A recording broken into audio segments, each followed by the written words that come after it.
গান শোনার পরিণাম কি হতে পারে? একজন বৃদ্ধা শায়ক গল্পটা শুনিয়েছেন, যিনি আরবের একটি মসজিদের ইমাম। এমন সময় 13-14 বছরের একটি বালক দৌড়ে আসলো হন্তদন্ত হয়ে।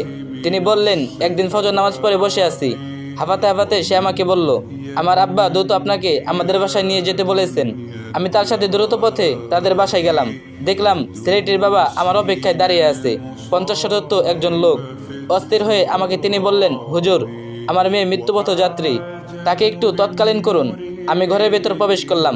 দেখলাম বোরকাবৃত করে রাখা হয়েছে তরুণী মেয়েটিকে। তার অবস্থা দেখেই বুঝতে পারলাম আর বেশি সময় বাকি নেই। আমি সবিনয়ে তার বাবাকে জিজ্ঞেস করলাম, আচ্ছা ভাই, সে কি করতো এমন, যে জন্য আজ তার এমন ভয়াবহ পরিণতি হলো? মেয়েটি বাবা ঢুকে কেঁদে উঠলেন। যাদের গান শোনার শখ আছে তাদের কাছে অনুরোধ, গান শোনা থেকে বিরত থাকুন। আমিন। শেষ নিঃশ্বাসগুলো শেষ হতে যতক্ষণ আমি অত্যন্ত আগ্রহ নিয়ে বললাম, মা বলো, লা ইলাহা ইল্লাল্লাহু মুহাম্মাদুর রাসূলুল্লাহ। কয়েকবার এভাবে তাৎকালীন করলাম। সেই কালিমা তো পড়লই না, উল্টো চিৎকার করে আমাকে বলল, আমার বুক ভেঙে আসছে, আমার পাঁজরের হাড্ডিগুলো মোচড়ে যাচ্ছে। আমি আবার কালিমা তাৎকালীন করলাম।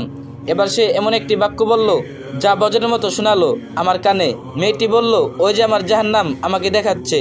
খোদার কসম, আমি আমার জাহান্নাম দেখতে পাচ্ছি। এ কয়টা কথা বলেই সে চলে গেল। হয়তো যে ভয়ঙ্কর স্থান তাকে দেখানো হয়েছিল সেদিকে নিয়ে যাওয়া হলো কিশোরী মেয়েটির রূহকে।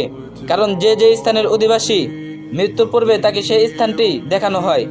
আমি প্রচণ্ড আঘাত পেলাম, ভয় দেহ কাঁপতে লাগলো, মনটা বিষণ্ণ হয়ে উঠল। এমন একজন মানুষকে আমাকে দেখানো হলো, মনটা বিষণ্ণ হয়ে উঠল, যে কিনা জাহান্নামে যাচ্ছে আমাদেরকে জানিয়ে। এর চেয়ে দুঃখেরও আক্ষেপের বিষয় আর কি হতে পারে? আল্লাহ তাআলা সবাইকে গান থেকে বিরত রাখুন।